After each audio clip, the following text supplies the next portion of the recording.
know. I mean, I was at a seminar just the week before I was here in Tokyo on climate change and migration. Now, I've been going to the COP meetings almost since '97, and it's only in the last year that these have, you know, that the reality of what would be climate change refugees.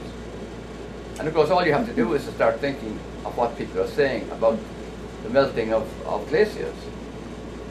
I mean, it came as an enormous shock to me in Thailand, or in Bali 2 years ago, when what's his name? He teaches that he gave a lecture and basically said 4 billion people are dependent on tropical glaciers for their water and for their agriculture. And of course, you can start naming Asia, the Himalayas, the Indus, the Ganges, the Brahmaputra, the Salween, the Mekong, well, the Irrawaddy over further, and the Yangtze and the Yellow River, all coming off either the Tibet Plateau or the back further on the Himalayas, and that 80% of that could be gone by year 2030. Now, you don't need a great imagination to realize that there'll be a huge amount of migration out of those areas. So those are issues that need to be taken seriously. And also, you know, I mean, last week in Copenhagen, the people who were preparing for the December meeting, a lot of people are saying that the IPCC projections in the fourth assessment report, bad and all as they appear, are actually probably out by factors of 2 or 4. What's his name? Your man here, Jim, the man who was working on the glacier on Greenland. James Hansen. Yes. Right. I mean, he basically says that it's out by 4, a factor of 4. The IPCC says 59 centimeters by the year 2000. Hansen says, I put a 4 behind that. So does Stephen Ramsdorff of the Potsdam Institute in Germany, who's doing work in Antarctica on the western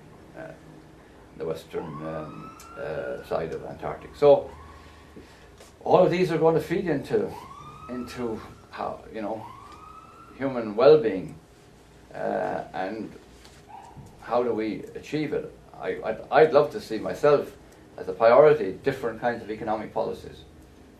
And it was interesting last year. I mean, there were two economic reports last year on agriculture. One by the agricultural technicians. It's IAATD, 3-year program supported by even the bank and FAO, saying that basically, if we want to feed the world, we don't go into GM. We go into supporting the kind of traditional farming that people have been doing, but that we bring to it research and investment, and you know, to the various ways it's done. I mean, the bulk of agricultural investment in the last 40, 50 years has been at male farmers. You know, anyone who's been in Asia, you know, women in agriculture are probably worth twice, you know, the role of. I mean, they do for rice paddies. They do generally the weeding, which is more important than sowing, and some of the harvesting. Africa too.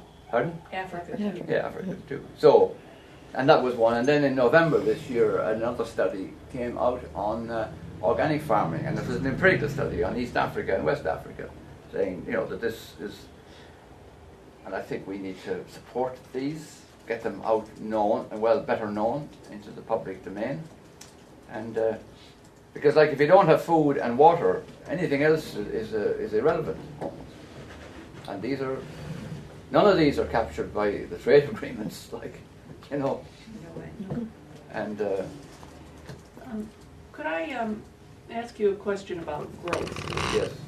Obviously, we have superabundant, obscene growth in the West and in the North. But we have pockets around the world where growth is probably, you know, the only way people can move beyond where they are. And I always find myself a bit on the horns of a dilemma on this question of growth. That's a very good question, because I mean, don't forget, I kind of came on all of this working among the Tipoli, who ate once a day, if at all. And when I went in there was 50% infant mortality, so it's pretty, like, that's it. It's hard to get worst case scenario. And the answer is, of course, yes. But you see, one of the elements of the UNFCCC, and this is at the level of both ideology and technology, is we are absolutely clear that every society in the last 250 years, since James Watt, that has gone down the road to economic well-being and affluence, have gone down the heavy petrochemical route, starting with coal, then with gasoline, with oil and or natural gas.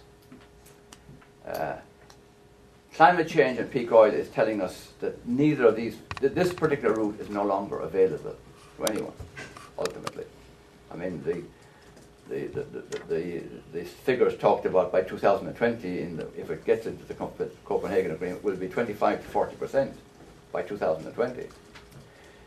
But the third aspect of the UNFCCC is this appropriate clean development mechanisms and technology.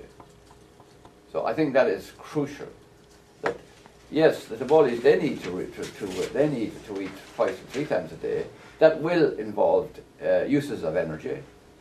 It would also involve, I know in one of my PowerPoints I do make the point where the churches and religions need to be very prophetic, and there is a certain amount of carbon left. So who gets to use that? The present methodology is the market. So here's my money. I'm willing to put what you cost. I'm willing to pay. The second method is, if you're not interested in my money, how about my army? You know, will you give it? Will you give it to me if I send in the troops? The third is equity and need. Now, I think it's an area where the churches could and should do a huge educational and formation of conscience around that very question. That obviously people like the Tiboli will need a greater amount of per capita emission of fossil fuel to get to the level of affluence, or to get to the level of well-being. Forget about affluence, that their food, clothing, shelter, health and education are met so that they have the same aspirations as you and I do. That is, if a boy or a baby is born in Washington or in Dublin, that they're going to live, they're not going to be dead, 50% of them are not going to be dead by the year 5, you see. So it's understandable. Now the difficulty with this, of course, it's the most aspirational aspect of the UNFCCC, because of the way we have structured our economics and the infrastructure that goes with it, particularly here with patents. I mean, I was in Nairobi, and the governments were talking about clean development mechanisms. Now, one of the things when you go to the UN, many of you have been to the UNFCCC, there's all kinds of stalls in town, both your friends and your enemies. I always make a point of going to the enemies. Like, I'd always go to the nuclear stand and their talks to see what they're talking about. But I remember going to one of basically a businessmen's association, and the guy got up and he said, "Look, there's all that nonsense being talked about in there in the General Assembly. They're talking about our patents. They haven't asked us, and they're not willing to pay us. So I mean, they're talking nonsense." And that's the reality, actually, at the moment.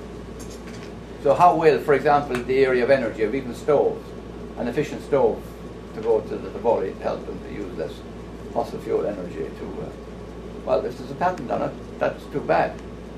And this is the ideology of neoliberalism. I don't know how many of you read Ha Jung-chun's, the Korean economist.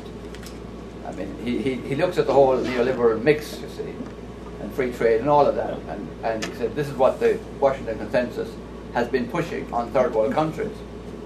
But wouldn't it be nice to look at, actually, did anyone ever follow that? So let's start with post-Tudor Britain. No, they didn't. What about Netherlands? No, they didn't. Germany, Holland, Switzerland. What about the United States? No, they didn't. So none of them actually did this. But you say this is the only way. So